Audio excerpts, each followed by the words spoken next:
Boa noite a todos. Para que possamos iniciar a palestra de hoje, por favor, me acompanhem nesta prece. Amado Senhor, nós agradecemos pela oportunidade de estarmos todos reunidos nesta casa. Agradecidos estamos pelos amigos espirituais que nos acolhem e doam seus fluidos balsâmicos e salutares, nos inspiram no bom caminho. Que eu possa contar com a inspiração do mentor Erasmo Gurgel no trabalho desta noite. Eu, apenas médium, me coloco à disposição de servir. Graças a Deus, graças a Jesus. A palestra de hoje tem como tema análise do relacionamento entre pais e filhos. E nós nos recordamos do 4º mandamento do Decálogo, está contido em Êxodo, capítulo 20, versículo 12. Honra teu pai e tua mãe, para ter dilatada a vida sobre a terra que o Senhor teu Deus te dará. E no Evangelho de Mateus, capítulo 12, versículos de 46 a 50, Jesus está em assembleia. Então, eles dizem: a tua mãe e os teus irmãos estão te chamando lá fora. E Jesus então diz: quem é minha mãe? Quem são meus irmãos? E olhando para todos aqueles que estão com ele, ele afirma: eis aqui minha mãe e meus irmãos. Pois todo aquele que faz a vontade de meu Pai que está nos céus é meu irmão, minha irmã e minha mãe. No Livro dos Espíritos, nós temos importantes informações sobre os relacionamentos familiares. Nós iniciamos com as questões 582, 583, sobre a missão da paternidade. Paternidade é missão e um grande dever que obriga a responsabilidade do homem diante do futuro. Deus coloca a criança sob a tutela dos pais para que eles a dirijam no caminho do bem. E Ele facilita esta tarefa, porque Ele concede à criança um organismo frágil e delicado, que é acessível a todas as influências. Todos devem trabalhar para o endireitamento do caráter dos seus filhos. E os espíritos dizem que quanto mais as disposições da criança são más, mais difícil é esta tarefa, porém, maior será o mérito se os pais conseguem desviá-la do mau caminho. É tão importante esta missão, quando os filhos fracassam por erro dos pais, a pena cairá sobre eles. E também cairá sobre eles o sofrimento da vida futura que esses filhos irão colher. Isso tudo porque eles deixaram de fazer o que dependia deles para o adiantamento destes filhos. Erasmo diz que nós precisamos fazer o reconhecimento dos seres que estão dentro do nosso lar. Isso inclui também o nosso cônjuge. Nós precisamos saber com quem nós estamos vivendo no lar. Então, reconhecer todas as qualidades, os defeitos, as más inclinações, as virtudes que cada filho tem, que o nosso cônjuge tem, para que possamos lidar com eles, para que possamos educá-los. E em conversação ontem com um grupo de gestantes, eu ainda estava conversando com as meninas e falei: nós precisamos saber quais são as nossas disposições íntimas enquanto mães. Quais são as nossas maiores qualidades e também os nossos defeitos, para que seja possível discipliná-los e orientá-los adequadamente. Ainda no Livro dos Espíritos, questões 203 até 206, nós sabemos que em diversos casos nós participamos do planejamento reencarnatório lá no mundo espiritual. Então nós participamos da formação do núcleo familiar. Aquelas pessoas que dizem que equivocadamente me encontro nesta família, não conhecem essas instruções dos Espíritos, certamente, porque nós aceitamos vir como filhos, mães, pais, irmãos, avô, neto. Nós aceitamos estarmos unidos nesta família em prol do nosso adiantamento. Muitos vêm no mesmo núcleo várias vezes, em posições diferentes. Em muitas circunstâncias, aqueles que estavam ligados a nós no passado despertaram iras, mágoas, ressentimentos, mas também despertaram o mais profundo amor. A doutrina da reencarnação torna estes laços afetivos ainda mais vigorosos, porque este amor que sentimos no passado apenas se fortalece quando nos reencontramos novamente. E aquelas animosidades que vivenciamos podem ser reparadas agora nesta existência, quando nós despertamos para o perdão e para o amor incondicional por nossos entes queridos, auxiliando-os em suas necessidades. Os espíritos, eles não produzem o espírito dos seus filhos. Os pais, eles só vão, então, entregar aos filhos a vida animal, o corpo físico, as semelhanças físicas. Nós ainda dizemos que os espíritos têm afeição por todos aqueles que estão ligados por laços familiares e são atraídos por semelhança de tendências, comunhão de pensamentos, simpatia. No Livro dos Espíritos, questão 773 até 775, nós vemos que o animal, ele vive apenas a vida material e não a vida moral.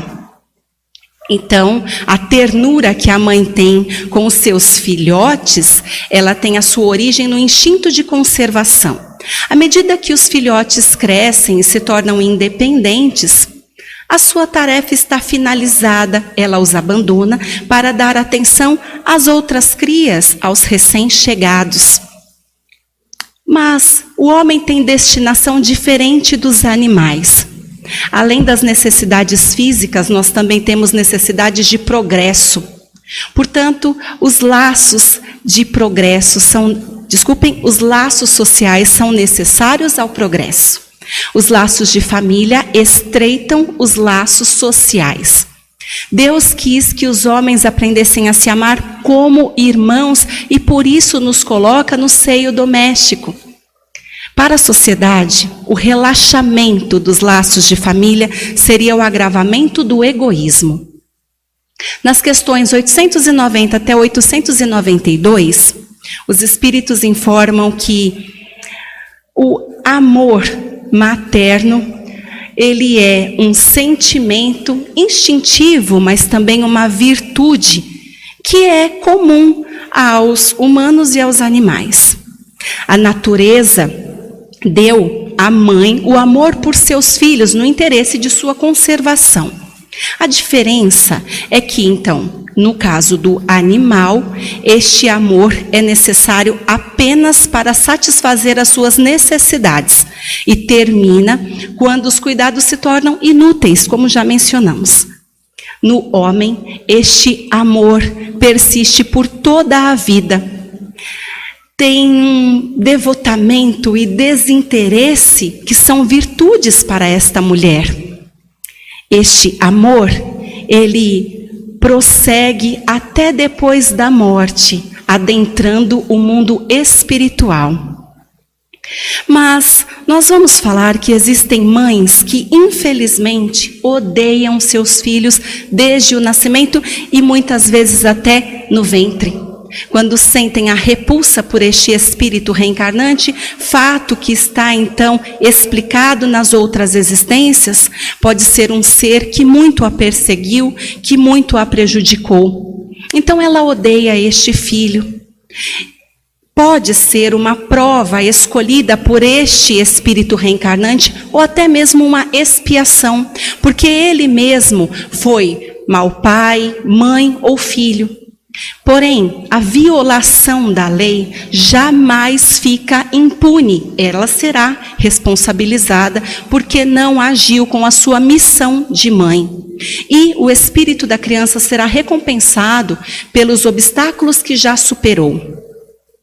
Ainda, no Evangelho segundo o Espiritismo, capítulo 14, não podemos deixar de mencionar: honrar pai e mãe é consequência da lei de caridade e amor ao próximo. Nós devemos cumprir para com os nossos pais tudo o que manda a caridade, e a honra devemos ter um dever a mais, que é o da piedade filial.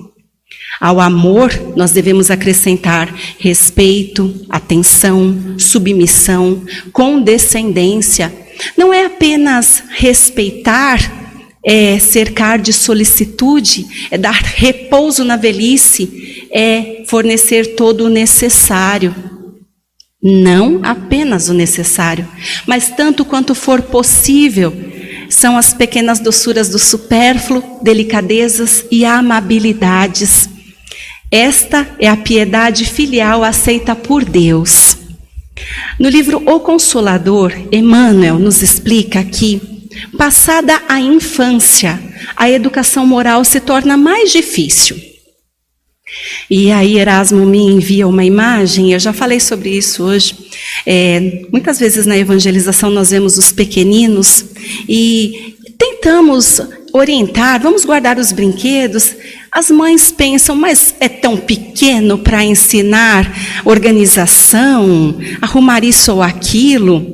E é aí que nós nos enganamos. Nós devemos cuidar desta educação na primeira fase, nos primeiros anos.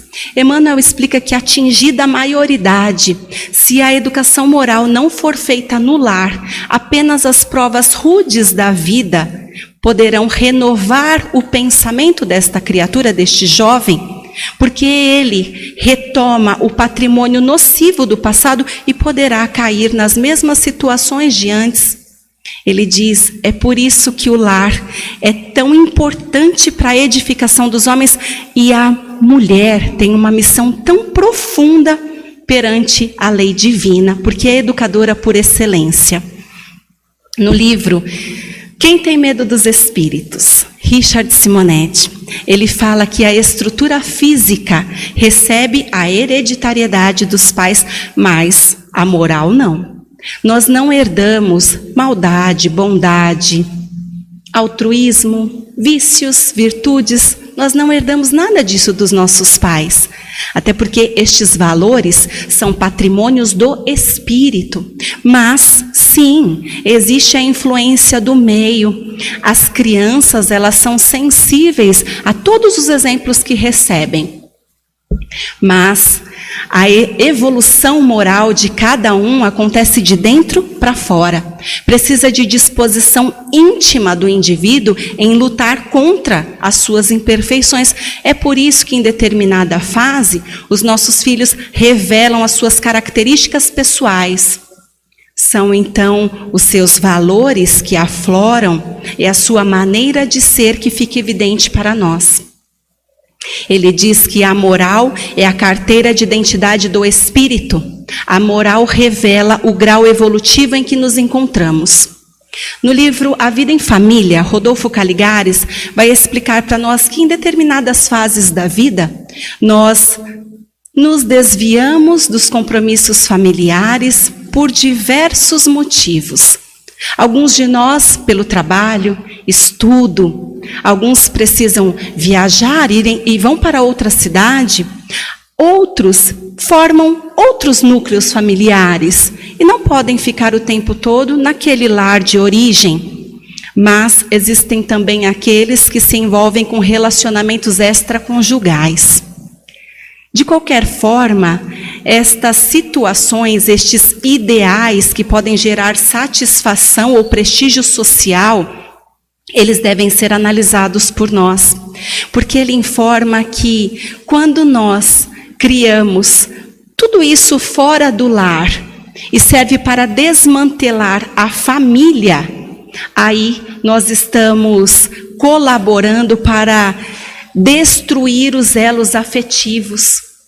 É como se nós estivéssemos indo contra a nossa principal missão, abandonando a nossa missão. Ele fala que nós não podemos fazer uma apologia ao egoísmo familiar, quando você só se interessa pelos problemas ou tudo o que acontece ali no seu núcleo, porque nós precisamos pensar no bem comum, no amparo aos necessitados, nós precisamos olhar também para fora de casa, para sermos ativos e úteis. Porém, quando os pais têm a sua prole necessitando de acompanhamento e proteção, em primeiro plano está suprir as necessidades dos seus filhos.